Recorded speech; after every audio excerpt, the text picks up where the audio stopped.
All right, Nick. Not coming in top of the ninth this time. Too much energy, too much positive energy. You said we need to get out there as fast as possible, and here we are. I don't know what to make of this. The bottom of the eighth, I'm going to say it. I'll say what I wanted to say. A lot of luck, coupled with a little bit of skill, some good at bats, and we got to close this out, but I'm going to say we caught a little bit of a break today. A little bit of a break. Shout out Buck Farmer. Buck Farmer. 2 scoreless innings, kept this game within reach. This could have very easily been a game that got away from the Reds. Shout out to Buck Farmer for making any of this possible. All right. That's where I feel the show deserves the most love. Okay. I think of someone else, but that's all right. I guess Spencer Steer's maybe a little up there, you know. Well, I actually think it's someone else. Oh, okay. You want me to save it for the show? I can save it for the show. I don't know. That's a hell of a tease if you do. All right. I think I'm going to save it for the show because I probably ran about it. There's still only 1 out. Benson just struck out. All right, we got to sync. We got to sync here. Yeah, I just struck out. We got 1 out. We'll do it live. Right in front of everyone's face. It's not a big deal. We got a pitch clock. I'm going to pause it here at 12. CES is walking to the plate. He's strapping up them batting gloves. Hopefully he 16, 15, 14, 13, 12, 11, Bang. 10. No, you might be 1 ahead of me. But 9. I'll delay my reaction. By about half a second? 7/10 of a second, yeah. Okay. Boy, this guy can't catch a bird. Umpire's not giving it to him. 40. Anybody else? Their bullpen just must the ballpark said, "Sorry, I'm out today." Yeah. We'll take it.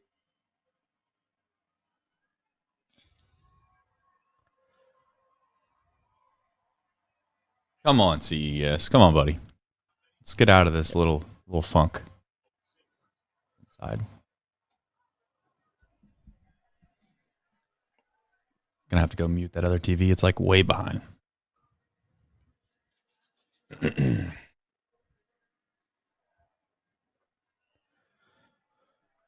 Valley got the new graphic on the base runners now, huh? Oh, I missed it.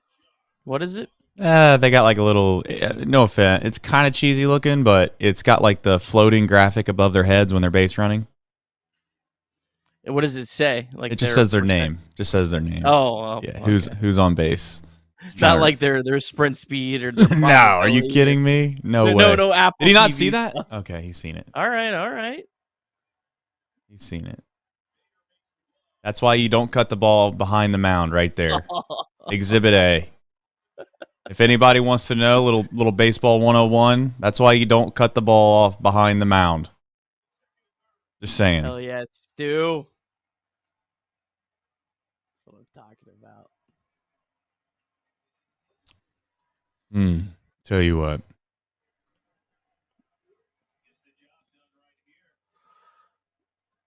Well, he backed up. What's the point of backing up? Where's our runners at? Sometimes you wonder. I mean, these guys are so good at baseball and stuff, but like, what is Alonso doing right there? He's just. Hey, this is Bubba Thompson's first at bat as a Red. Is it? Yeah. All right. Let me lock it in. Let's see what he looks like.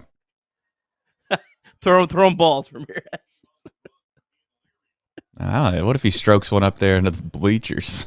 That would be incredible. I think he only has 1 career home run. What's this dude on? 55 pitches? 52. That's golly, dude. And he's gonna get option tomorrow too, I bet. Probably, yeah. Like you're out for 10 days, dude.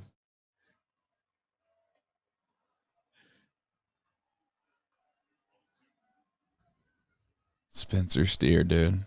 What's that dude slugging? Like 1,500? It's high. It's high. My God. Bubba, brother. I mean, now you see why he's a pitch runner. All right. Damn. All right, I gotta go grab some housekeeping items here in between innings. I'll be right back. I'll wait. We got a 4-minute intro. We need it today. Yeah, I'll tell you what. Let's do this real fast. I know we're live, but just throw up the yeah, throw that up. We'll be right back, guys. We'll be right back. We'll be back for the top of the ninth.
All right, Nick.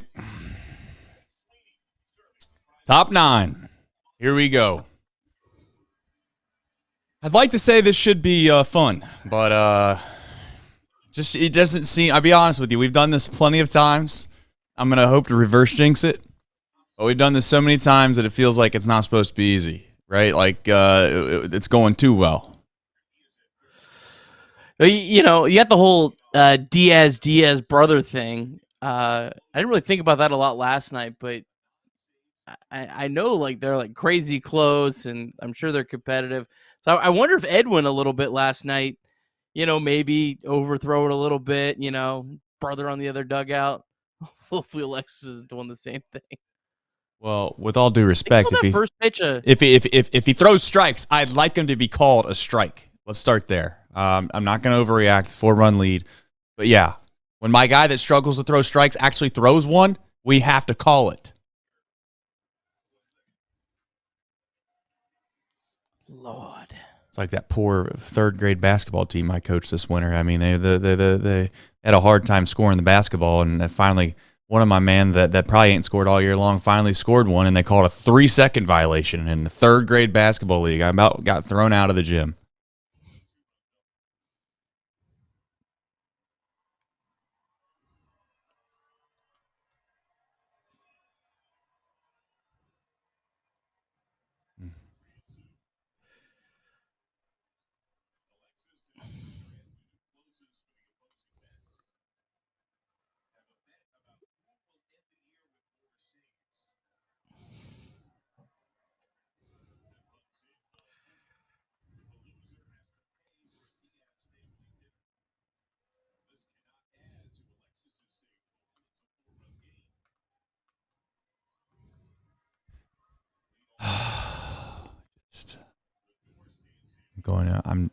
It's one of those things where he hits a double play right now. It's just like it's kind of funny that I'm stressing out a little bit. This is where I hope you get your shift double play, by the way. Please. Please. I'd love to put a tally on there. Hit one to the India over there. Just right at the bag or whatever it is.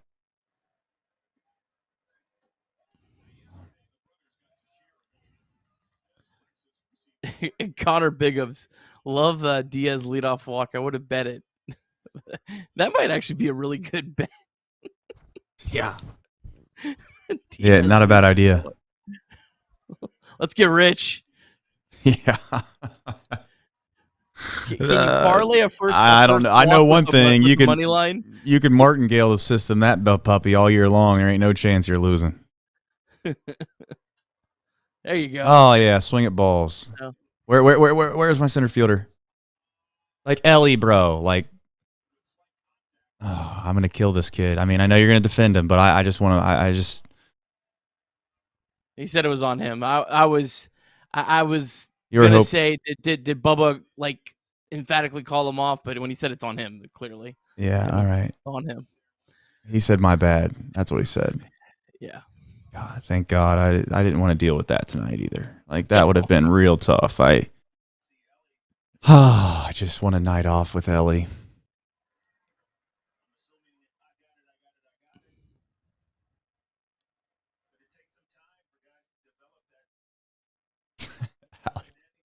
Alex Wallace making me laugh.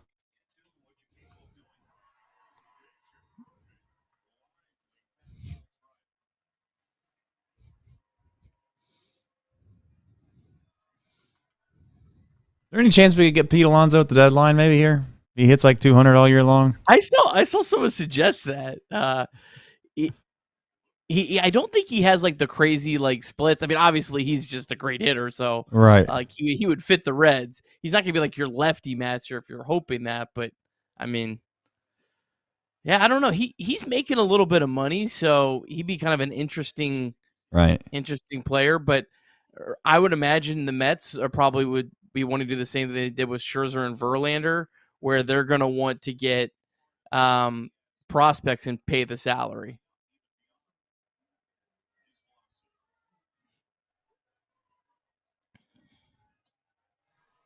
Dude, I tell you what.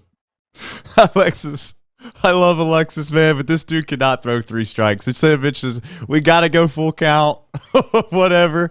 Like, if Lindor didn't swing at a ball right now, I'd be absolutely beside myself, if we're being honest. That was a ball. What a play. Santiago! Look at Santillan. I mean, hell yeah. I didn't even know he was in the game. That hole behind me is from my kids. Good play, man. Good job.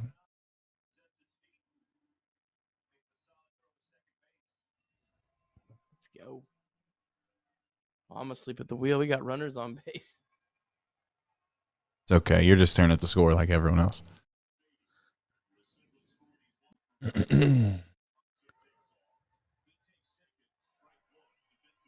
All right, now I can look like I'm a little more on top of it.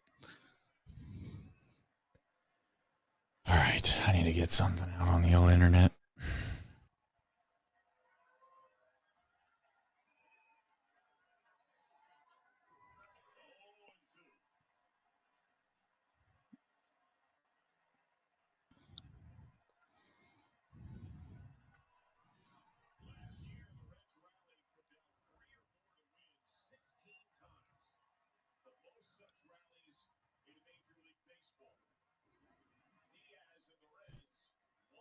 All right.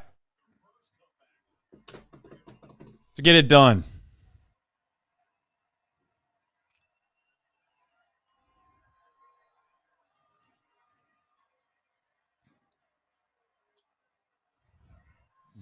Bitch. So tomorrow, to be clear, is Matt McLean bobblehead day? I think so. I think they said they were both this weekend. Surprised they didn't save those for. It's probably because it's April. They figured there might be bad weather. I was thinking like they could have saved that for like I don't know, a different series maybe when they needed to try to. I've always been surprised they don't do those on weekdays. Right. Yeah, I don't know. Good question. Talk to the marketing people down there. See what they say. I'm sure there's a reason. Yeah, I'll tell you who's the head of marketing. You want to know who it is? Stuart Fairchild? Well, maybe today. I'd say it's Nick Kroll. They win baseball games. They don't. It doesn't matter what they're giving out down there. There'll people be there. If they don't, then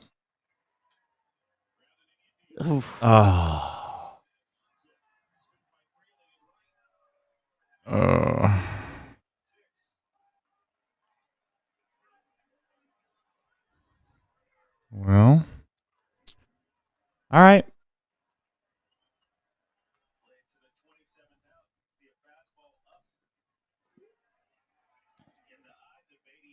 It's amazing. I mean, I hate to be mean, but it's just amazing. Like The range on this guy is just crazy. It's unbelievable, man.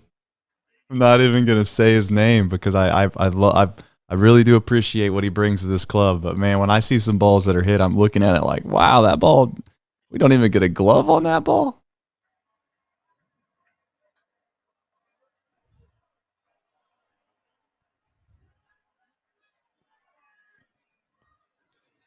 All right, just get this over with, Nick.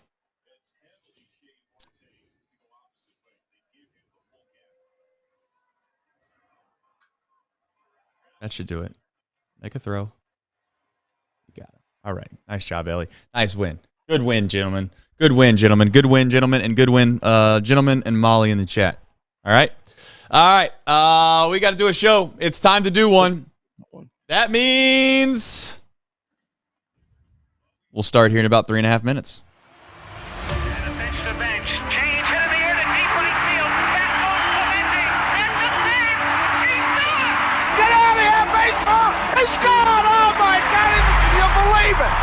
Johnny Bench has tied it up. The Cincinnati Reds win the World Series in fourth straight. It was a sweep. In the dirt, it's a wild pitch. Here comes Foster. The Reds win the pennant.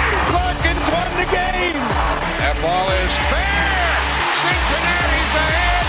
2 games to none. Welcome, Joe Randa to Cincinnati. Adam Dunn has done it again. Benzinger backing and calling. And the 1990 World Championship belongs to the Cincinnati Reds. Marty, yes. This is Adam from Milwaukee. Hey, Adam, how you doing? I'm good. How are you? Good. Do you think Scott Chatterbox is a good player? Dunn up there with the bases loaded. The outfield deep and around toward right to the 1-0 on the way to the plate. Swung on. Long drive. Right field.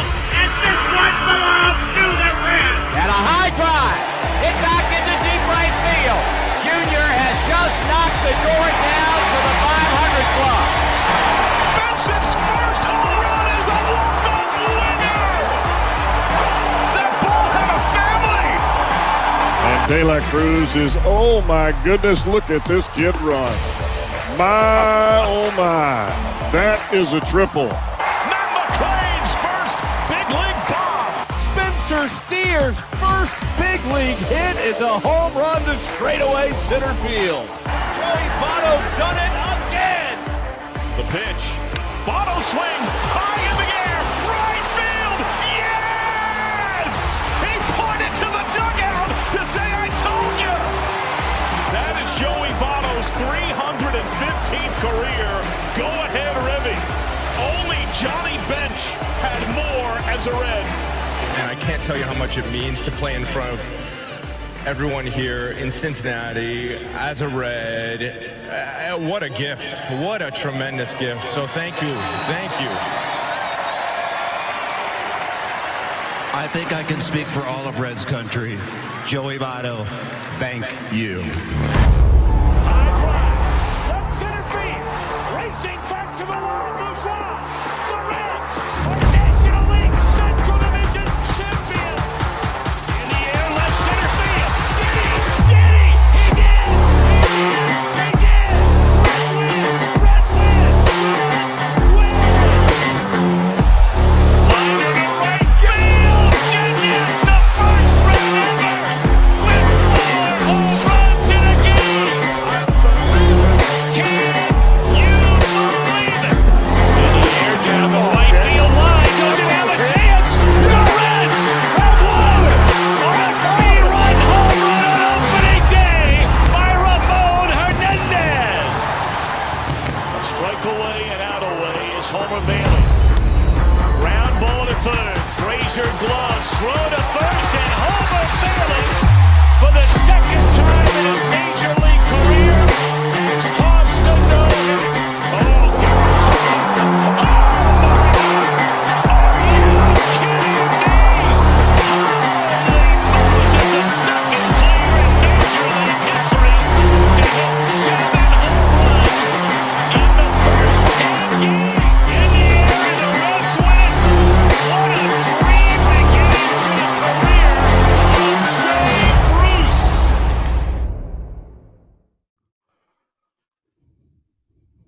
All right, Nick. You're cutting it close, by the way. You're cutting it close. I was watching you.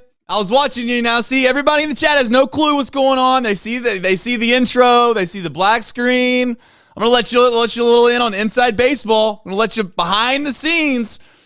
There was an empty chair right there for about 2.5 minutes. Just so we all know, the hesitation was for me because Nick, he slid in the chair just in time. And you know who slid in just in time? The Cincinnati Reds. They come back in the 8th inning. Bottom of the 8th, there was some heaven, which means one thing. We start the show off with... All right, Nick. That's a big win. I know, listen, over 162, we say this all the time. Oh, this is a big win. That's a big win. Vibes were starting to kind of slip a little around here. Now, I know if you hang around on the X.com app, a lot of times it's not a very good indicative way of living your life. You can kind of get yourself fooled into thinking what's reality versus what's not reality. But genuinely, I did think, Nick, this was probably a good spot for them to have a nice come-from-behind win to keep the little, what we'll call somewhat positive momentum they've had this start of the year. Yeah, it's a couple wins already. Yeah, that game on Sunday they stole from the Nats. They won the game in extra innings against the Phillies. So 3 of the Reds' 5 wins have been either comebacks or really tough fought wins. So yeah, I mean this was a big one though. You don't really want to be staring down a sweep at the first game of your 7-game homestand. That they found a way today. They capitalized on a few fortunate things that happened. Capitalized on the Mets, I guess, letting the poor guy out there to die on the mound, and they found a way to get her done. That they did. I'm going to put my hand up again here, and I'll start the show off by saying I was not fortunate enough to see the first few innings. So I did see the vast majority of the game. I seen most of the big plays. I did miss Ellie's. I guess he dropped a pickoff attempt or something. People were mad about. I don't know.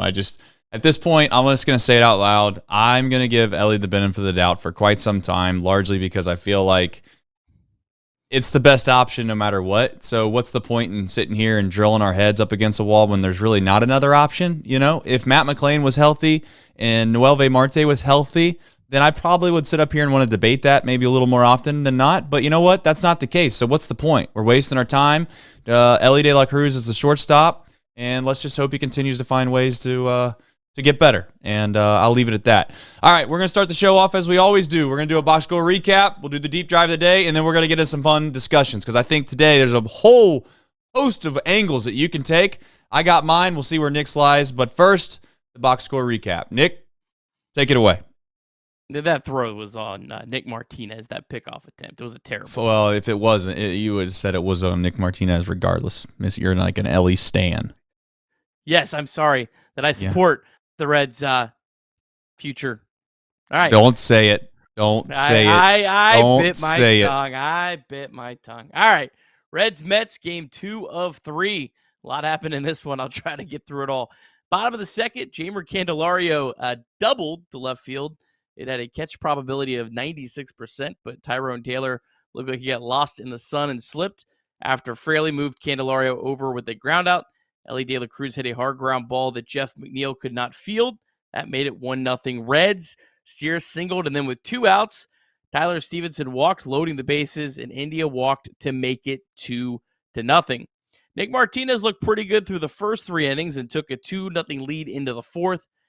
He unfortunately loaded the bases, but was still a pitch away from getting out of that inning. But he gave up a single to Omar Narvaez and a double to Brandon Nimmo, and just like that, the Reds trailed 4-2. Nick Martinez got bit again with 2 outs in the 5th when he gave up an RBI double to Tyrone Taylor, making it 5-2 Mets. But the Rally Reds came alive starting in the bottom of the 6th. Ellie De La Cruz started it off with a 2-out walk. Spencer Steer was hit by a pitch. And then David Bell went to Stuart Fairchild off the bench to pinch hit for Nick Martini. Fairchild smoked a single to right field, made it a 5-3 game. Reds then stole a run when Stuart took off for second. Steer took off for home on the throw. That throw was slightly offline at second base, making it an easy run scored, made it 5-4 Reds. And then Tyler Stevenson really got squeezed on a terrible strike 3 to end the inning. Reds bullpen, got to give them a lot of credit today. Buck Farmer threw 2 scoreless innings, just gave up one base runner over his 2 innings. Emilio Pagan, he threw a scoreless 8th. And then in the bottom of the 8th, it was a wild bottom of the 8th. Jamer Candelario led off with a walk. Jake Fraley struck out, but the ball got past Mets catcher Omar Narvaez, putting runners on first and third. Ellie De La Cruz with an excuse me swing, placed perfectly in between the third baseman and shortstop. Still counts as a hit. He's got a 13-game hit streak now. Tied the ball game up. So we had runners on first and third. Ellie stole second base, but that didn't matter because Spencer Steer hit a ball 400 feet, putting the Reds up 8-5. Then there was a Stuart Fairchild bunt single, a Tyler Stevenson single, an India walk, a CES sac fly, 9-5. Alexis Diaz gets the job done in the top of the ninth, I'm sorry. Reds win 9-6. Reds now 5-3 on the young season. That's right. And I don't know where you thought we were going to go with this deep drive of the day sponsored by DSC, but there's really only one place to go. And that's Spencer Steer. Spencer Steer, I was told, I'm just going to remind everybody every single time I bring him up, I was told by an exquisite baseball mind, one of the most elite baseball minds maybe east of the Mississippi River, that we've seen Spencer Steer's ceiling. We've seen the best of Spencer Steer. Spencer Steer can't get much better than what he did last year. I don't know, because I know this. He's the deep drive. What the hell am I trying to say? The DSC deep drive of the game. Spencer Steer homers on a fly ball to left center field. That would score 3 runs if you're counting at home. 101 off the bat, 400 feet. My favorite part about that deep drive of the game, which is sponsored by DSC, they are a leader in renewable commodities for biofuel production, specializing in used cooking oil, collection, aggregation, and sales. Visit www.deepsouthcommodities.com for more information, and thank you to our friends at DSC for supporting our small, goofy, some say stupid show. My favorite thing about Spencer Steer in that home run was he kind of pimped it a little bit, gave it a nice little bat toss, and it went out. I mean, I'm not downplaying the home run, but it did go out like 2 rows deep. So he knows. He's got good distance control. The man knows when it's gone and when it's not. I don't know where to start today because there's so many things that we can talk about. And there's one thing that I said before the show started that I teased. And I said, I think of all of the guys that made a major difference in that, I guess we'll call it the bottom of the 8th, I think it was Bubba Thompson. And I'll tell you why. Because of all of the guys, like, let's just give some flowers out today. You know, let's act like it's a nice Saturday. It's 50 degrees, 55 degrees. The sun's shining. This is a beautiful day today to have a wedding. We're going to have a little bit of a Chatterbox Reds wedding today. We're going to give our flowers out to a lot of folks, and we're going to start with Bubba Thompson right now. Bubba Thompson was kept on this team by David Bell. Oh, flowers, David Bell. David Bell made the decision. He's staying with us. We're not going to go, and I'm not taking anything away from the other guys. Listen, Mike Ford, maybe he hits a couple home runs. He helps win a game. Maybe so, but he didn't. He kept Bubba Thompson. You know why he kept Bubba Thompson? For what happened today. Like, the exact reason that he was on this roster was because of what happened today. And if you don't remember, maybe you got a sluggish brain or maybe you didn't get a chance to see the game, what I'll tell you is what happened is Bubba Thompson came in the game for one reason, and that was to steal second base. Shout out to Jamer Candelario. He got on base on a walk. Here comes Bubba Thompson. They know he's stealing. They throw a pitch out, and they throw a pretty good ball to second base, and he still beats it. So he's got elite speed. He gets to second base. That forces already some discomfort from the guy on the mound. That ultimately, in my opinion, again, I'm not trying to give all the credit to Bubba here, but that, in my opinion, led to the pass ball for Fraley. If nobody's on, I think that ball gets blocked by the catcher, but instead, he's worried about trying to pick it and or worry about making sure he can throw out Bubba Thompson at third base, so he loses his concentration. Pass ball, and then that started the floodgates of everything else that happened. Ellie was next, if I remember right. That ball, if it's hit in a normal situation, it's probably not a hit, but since they were shifted in the way they were, it was a hit. So I'm not trying to give, I guess I am, but I'm just saying sometimes it's a small domino that affects the whole entire inning, and Bubba Thompson deserves a ton of credit, and you know who put him out there? David Bell. So they both get their flowers. End of rant. Yeah, they found a way to use Bubba Thompson effectively. Unfortunately, he didn't get a stolen base. Didn't get credited with a stolen base on that one because they called a balk, even though he would have been safe either way. But to your point on Bubba, I think the whole Reds running game today, I felt like it made a big impact. Stuart Fairchild stealing that base. They got Spencer Steerholm, stole that run to make it 5-4. Ellie De La Cruz, you saw kind of what he can do on the bases, just going first to third with ease. And Trace, this is when the Reds feel like they're at their best offensively, is when they're causing havoc, when they're just a tough team to play against, rallying, never being out of a game. It's not just like a fun thing in Cincinnati. It's a reputation. When I watched the TBS broadcast the other night, they were talking about it. Fake TNT. They were talking about it. This team, they're never out of a game, and it's fun to be a fan of a team that has that reputation and a team that wrecks havoc on the base paths. And those two things are when this team is at their best. All right, let's get into it in a little more formal fashion here. Nick Martinez obviously started this game. I don't know where you stand on him. I think Nick Martinez has been throwing the ball great. And I'm not trying to make an out for him. I'm not trying to make excuses for him. I just don't think that he's you know where I'm going with this, and I'm not going to belabor the point because anybody that watches the show is tired of hearing me say it, but I just don't think he's been put in the position in which what will make him a great, or great's a strong word, let's say good big leaguer. I don't think he's a good big leaguer by being a starting pitcher. I think he'll be a good big leaguer as a bullpen guy, and that's where he's going to be soon. I really do believe that. So again, not going to get overblown on maybe what happened in the 4th, 5th, and 6th innings with Martinez pretty much for the rest of the year, because I don't think we're going to have to worry about that all too often. But your overall thoughts on him? I did miss, like I said, the first few innings, so I can't really speak on it. Well, you missed his best part. He actually looked really good the first couple innings. I agree. I do think that you probably need to move him to the bullpen. I think it's probably decided. Now, Andrew Abbott could go out and just absolutely get rocked tomorrow and get rocked his next start, and we completely feel different. Right. But right now, I think you're there. I do think Nick Martinez is capable of being a big league starting pitcher. Like, if he was on the St. Louis Cardinals, he's probably in that rotation. If he's on some of the other teams. He could be a fifth starter or something. Like, I don't want to say like he's not a big league starter, because I think he has the potential to be there. I think he probably deserves more of a chance. But that's the good thing about where the Reds are right now. They don't need him to be a big league starter. It's nice to have that luxury that, hey, we could throw him in the bullpen.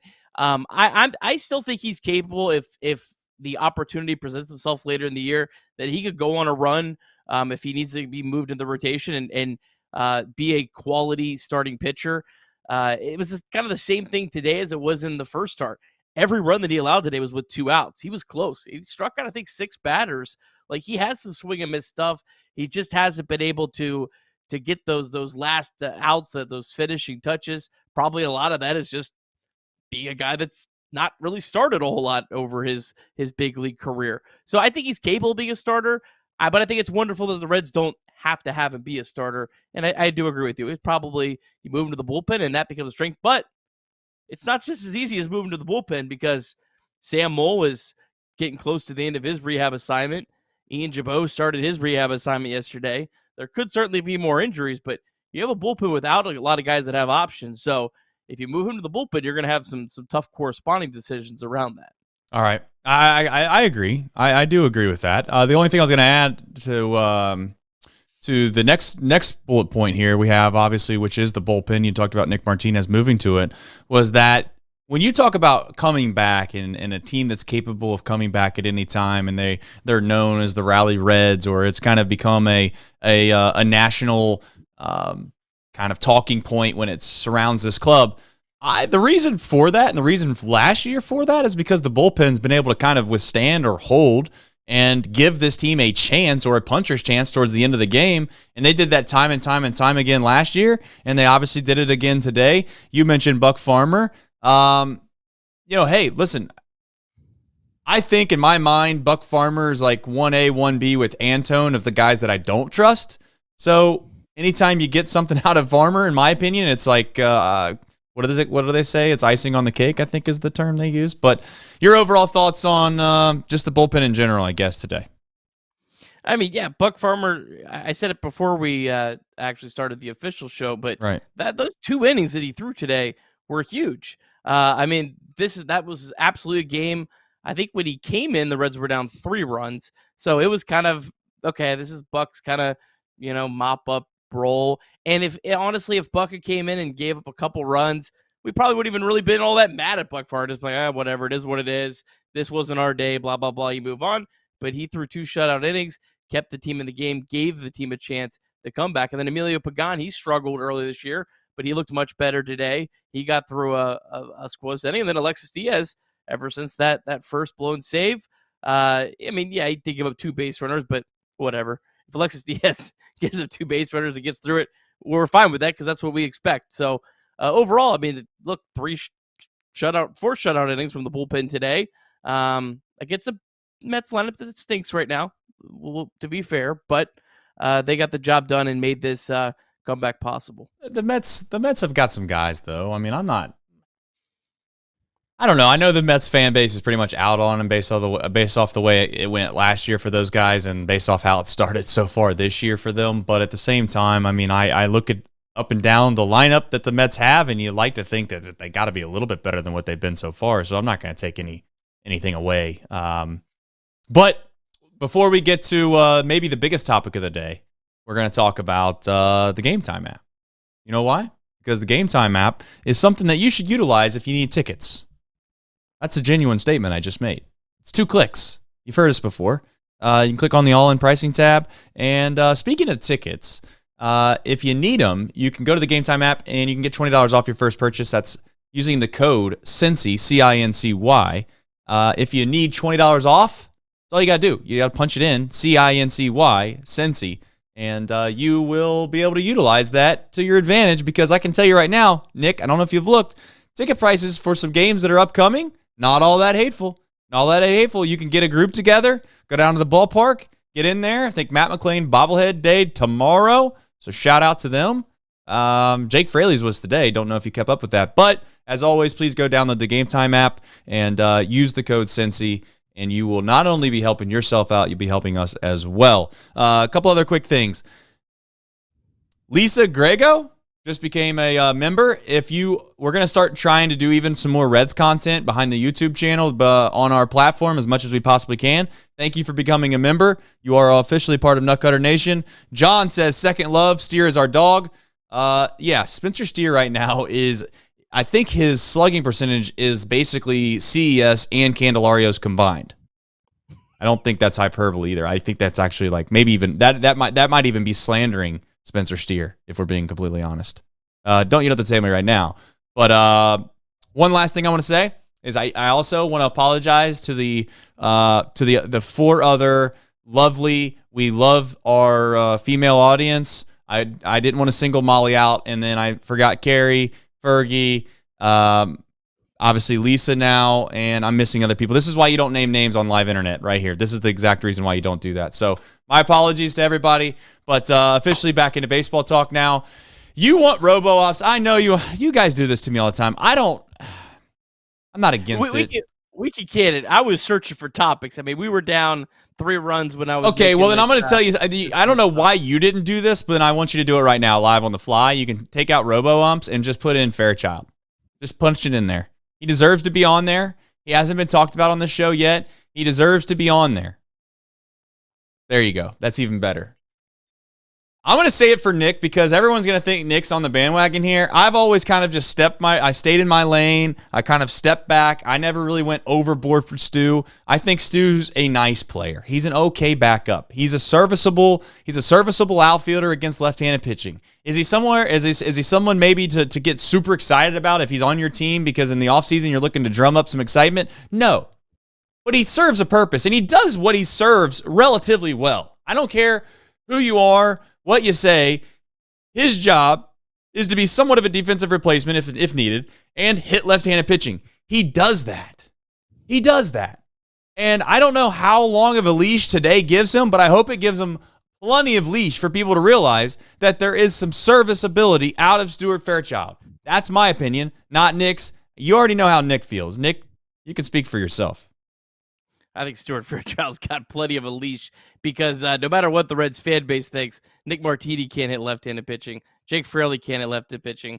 And don't think the Reds really believe that Will Benson can hit left-handed pitching, although they've given him some starts. So unless like a guy like Rhys Hines and Blake Dunn just absolutely take off in Triple-A, and Stu has a massive slump, I think his spot's pretty safe. Look, he does a lot of things well. I think that the hit was a great hit. Took a pitch the other way, didn't try to do too much, and I do think Stu has tried to do too much in some of these spots. Like I'm sure it's not easy being a pinch hitter when you're only coming in facing tough, like left-handed pit relievers. Like you're not coming in facing, back in left-handed starters. Like you're coming in these spots that are high pressure spots, and it's tough to come through in those spots. So, but he had a nice at bat, and then the stolen base. I mean that stole a run. So just the fact that you have that in his arsenal as well.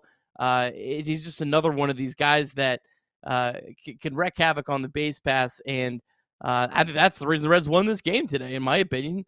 Obviously the steer home run, but I think getting to that steer home run, just some of their ability to just make a defense behind them, have to just adjust, and even like Jeff McNeil on the ball. I know that he was trying to go home, but yeah, when you see Ellie just running down the line, I have to think that has something to do with it as well. Yeah, it's hard to get in the mind of a player, but you're right. I mean, listen, Ellie.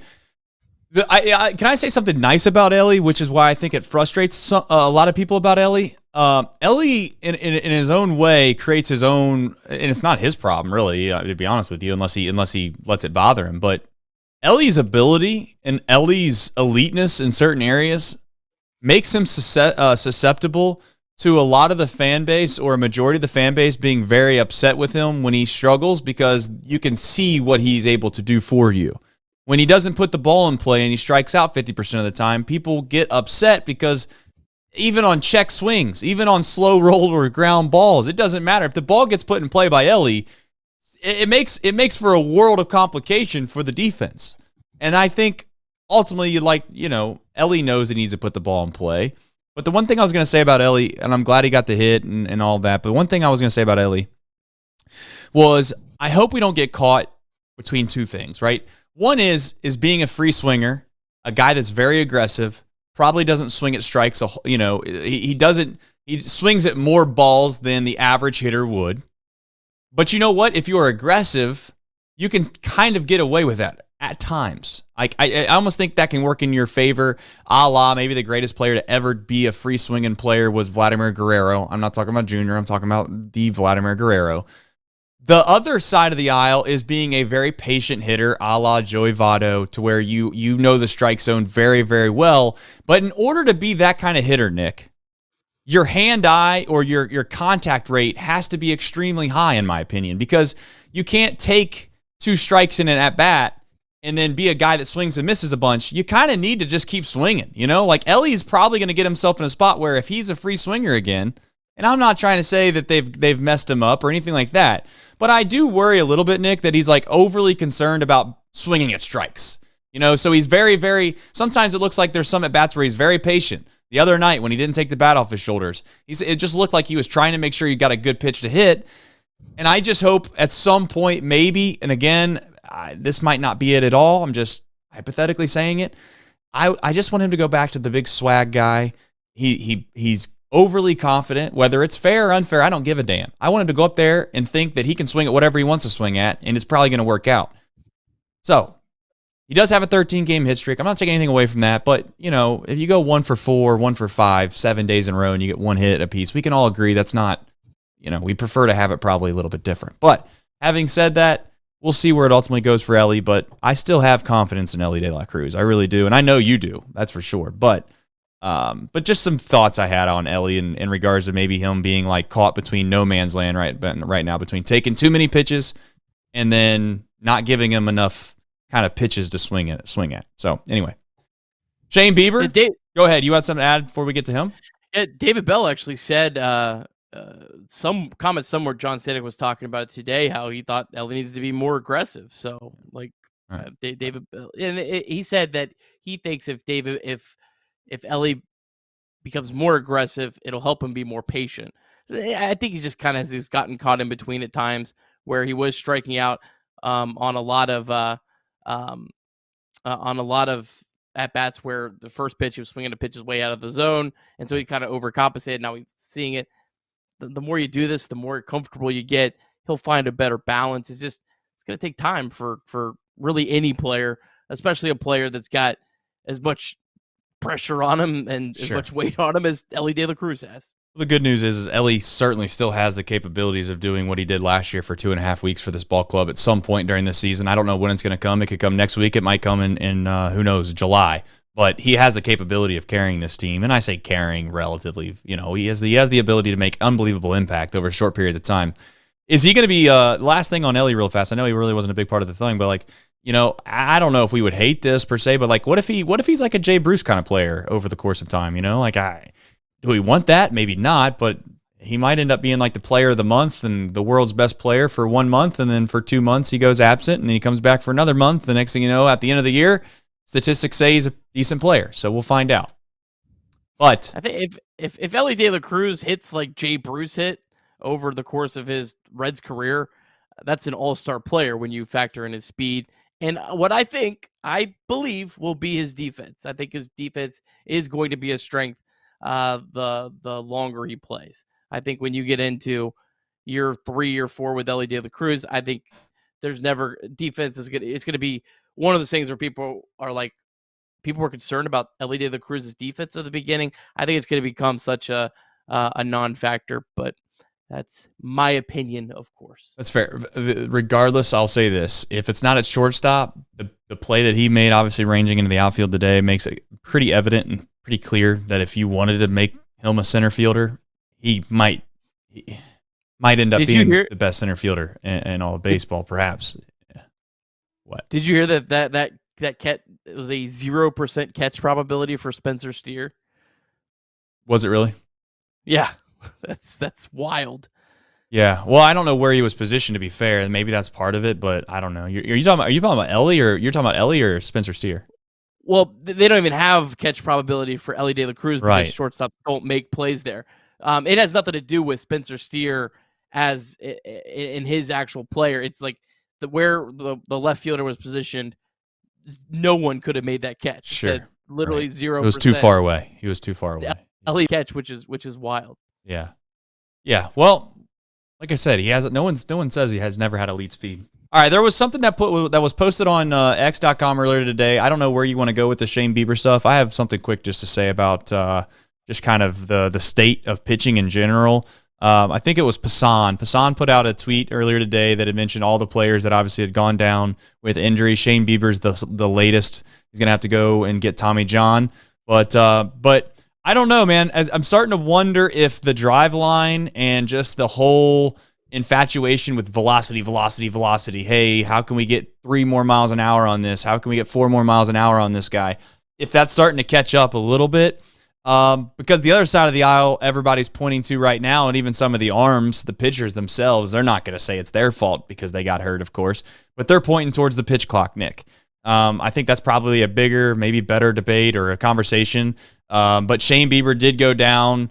Your overall thoughts on that, or the impact of what you think that might be in regards to kind of the Major League Baseball as a whole? Yeah, I thought it was notable just because the Reds were in talks to possibly make a trade for him all offseason. Reds and Cubs, I think, were the 2 teams that it sounded got the hottest in talks with the Guardians on him. I agree. I don't think you're ever going to see this change, though, because like Shane Bieber he's earning $13 million this year. So why would you not try to be the best pitcher you could be and push your body to maybe some uncomfortable lengths? Because if you're the player, I'm probably going to get paid either way. And if I don't, I'm going to be left behind all these other guys. But I'm not trying to take a victory lap on the Reds not making a trade for Shane Bieber, because I don't remember what my stance was. I said I think I'd be fine with it. Just depends on what you give up. But certainly in hindsight, sure, going out and getting free agents and Frankie Montas and Nick Martinez really looks like the right move now. And even if those guys had gotten hurt and needed Tommy John surgery, oh, well, we threw some money at him. It didn't work. It's a lot different than, whatever package it would have taken to get Shane Bieber, because the Guardians didn't even trade him. They never got enough of a deal. So clearly it would have cost a lot. So I just think that's something that gets missed a lot of times when we talk about trades, is the risk that the player you trade for could get hurt. Like Shane Bieber, I just think it's a cautious tale. That doesn't mean you have to go completely crazy and let's never make a trade, let's never give up a prospect. I'm not saying that, but I just think you have to be careful when you're talking about what kind of investments you're going to make in terms of keeping your prospects, trading for players, because, man, if the Reds had traded Cam Collier for Shane Bieber, could you imagine how we'd feel right now? I agree.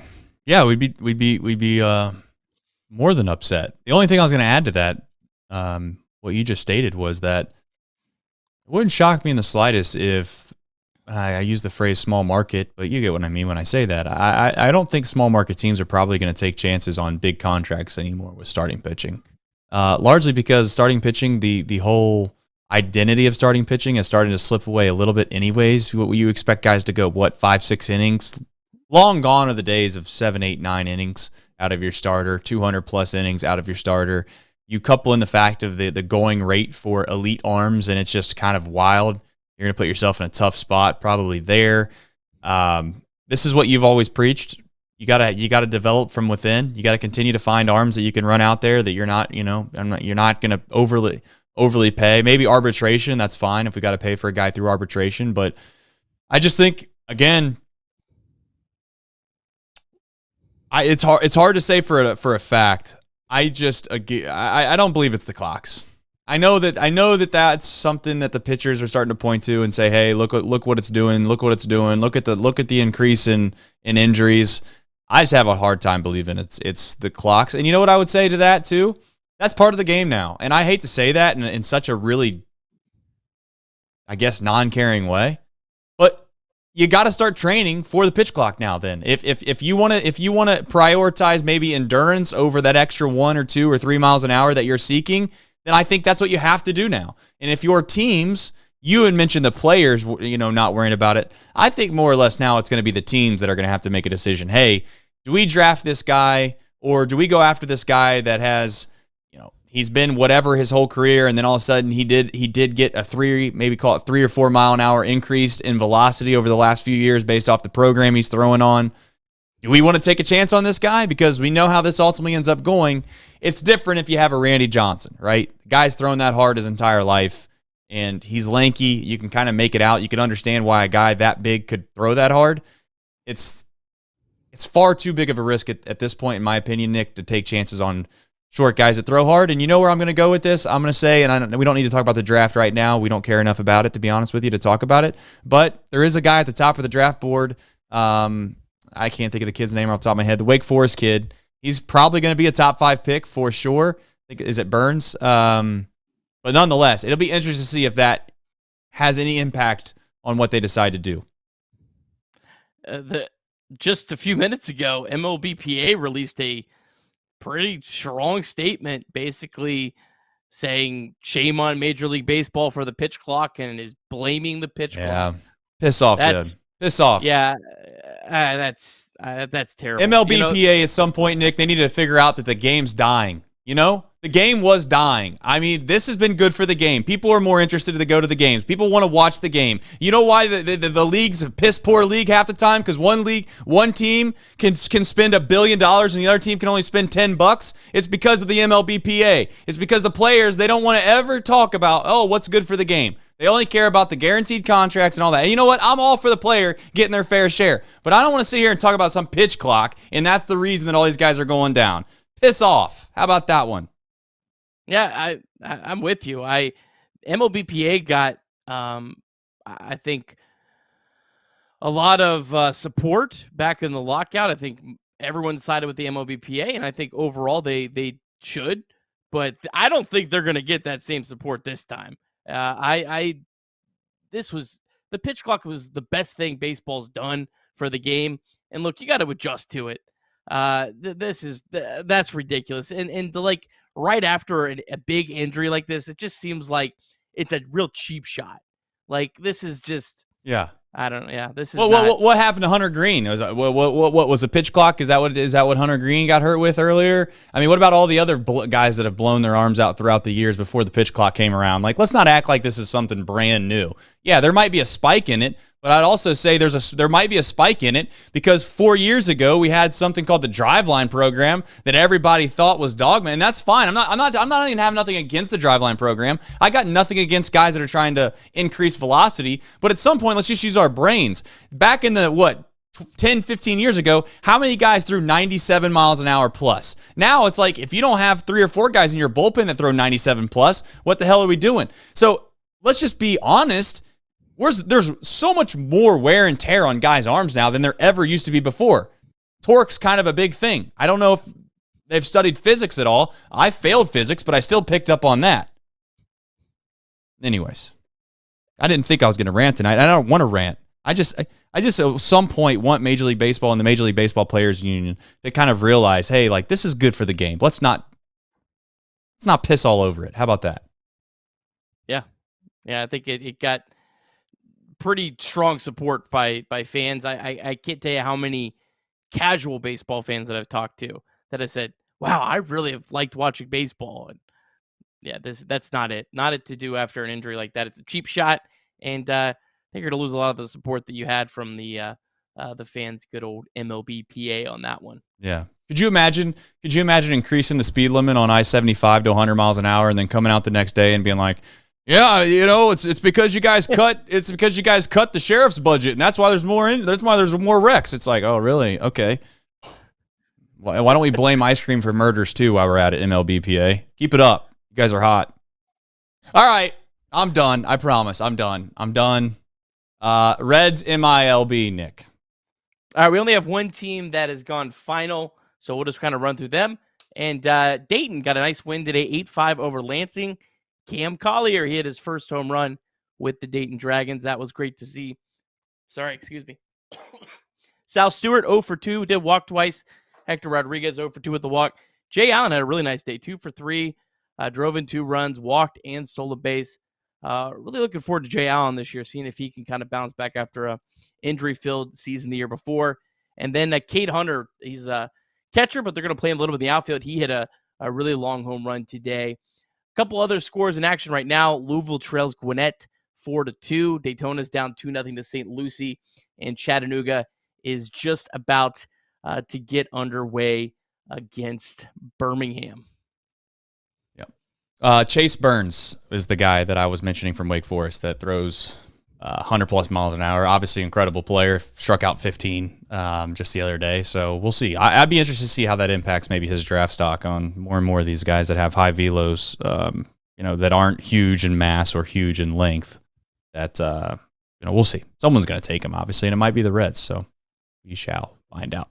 All right, Nick. Reds play tomorrow. They play a day game because that's what you do on Sundays. Where, when, and why, Nick? 1:40 on Sunday. It'll be Andrew Abbott going up against Chaminade, the rubber match now, not thanks to the Reds' big comeback. Chaminade, interesting pitcher. Last year he was with the Giants. They kind of used him as like a starter, but then it was a bulk reliever and kind of went back and forth. He opted out of the contract. Mets really believed in him. They signed him to a 2-year, $28 million contract after he declined that deal with the Giants. His debut against the Tigers was really good, though. 6 innings, just gave up 1 hit, no runs, 2 walks, struck out 8. He's only made 2 career appearances against the Reds, just 1 start. He's got a 3.24 ERA. Last year, his only appearance against the Reds was out of the bullpen. He struggled to get 3 runs over 2 1/3 innings. Candelario has struggled against him. He's just 3 for 13, does have a home run. Ellie is 1 for 1, and Tyler Stevenson is 1 for 2. And then Andrew Abbott, coming off his really strong debut in Philly, went 5 2/3, just allowed 2 runs. The only time he's ever faced the Mets was his 3rd to last game of the season last year, when we obviously know he was pretty well out of gas. He didn't make it out of the 3rd inning in that game. So Andrew Abbott, interested to see if he can build off of that really strong first start that he had against the Phillies. All right. Reds win, as a reminder, 9-6. And we'll see if they can't find a way to win the series tomorrow. Final Four is going on right now, Nick. Don't know if that's in the plans for you. But I'm going to watch a little bit of basketball. And I'd shoot a little bit of basketball today too. We'll see. I just put in a hoop outside. I got a hoop behind me, which I didn't forget. We got 2 more things to do. Got a pillow. And we got a hoop. Nick, let's finish the show the way we're supposed to. That means that you have to show off Mr. Cage. What were you going to say as well? I just need Purdue to get to 78 points. So. Oh, that's what we're talking about. I gotcha. Yeah. Degenerates. I wouldn't know anything about that. Oh, man. Oh, you're doing great. Not in mid-season form here. There we go. You're doing great. And the toss. I might have broke something on that. Tough scene. Hopefully you didn't put anything valuable back there. I'll tell you what I have noticed, though. I have noticed that you got some new stuff back there on the mantle.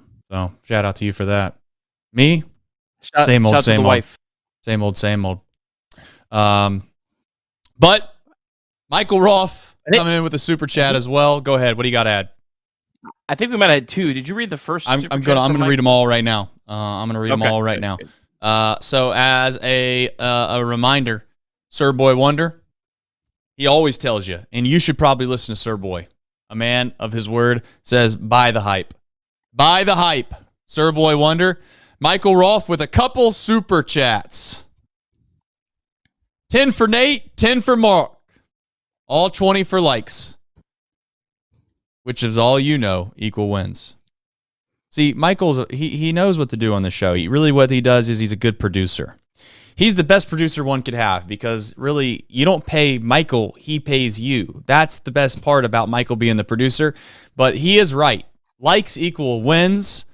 And it also helps us, but more importantly, what it does do, it's scientifically proven that every time you hit that button, it's like you can't guarantee we don't live in some kind of weird, crazy matrix system. Maybe when you hit that little like button, Bubba Thompson sleeping at night and boom, he gets just a little bit faster.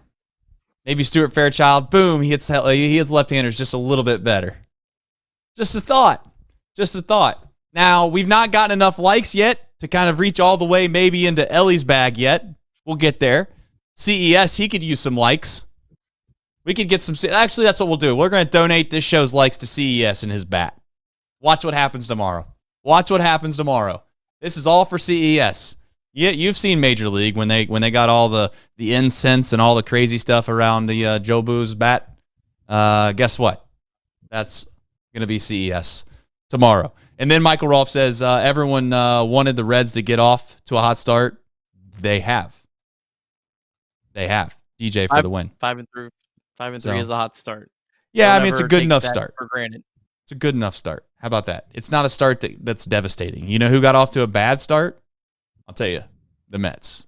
You don't want to be the Mets. If you're in the Mets spot, they've already canceled the season in New York. So, unfortunate for them, but shout out to them as well. All right, it's time to hit the outro, which means one thing that's left in this show to do, and that is dunk a basketball. Now, I just want to let everybody know one thing. This is for all of you, okay? I don't do this often. Very rarely do I do this, but if I'm going to do it, I'm going to do it on a Saturday after you scored 5 billion runs in the 8th. 5 billion runs in the 8th. Bubba Thompson, I don't know if you got a wife. I don't know if you got a girlfriend. I don't know if you got 2 girlfriends and 2 wives. I'm not sure what you got, Bubba. But I do know this. You got parents, and you should call them tonight, and you should thank them for your God-given abilities, your speed. The genetic makeup between your parents produced what was a beautiful, beautiful start to this inning in the 8th tonight for the Reds. So this is shout out to not Bubba Thompson, but to Bubba Thompson's parents.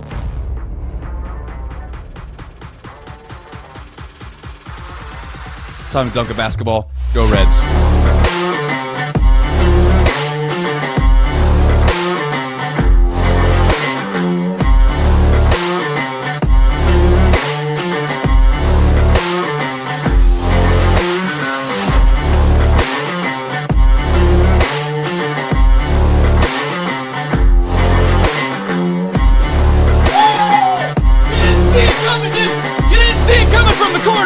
Just like today, bottom of the 8th, you didn't see it coming. Go Reds, athlete!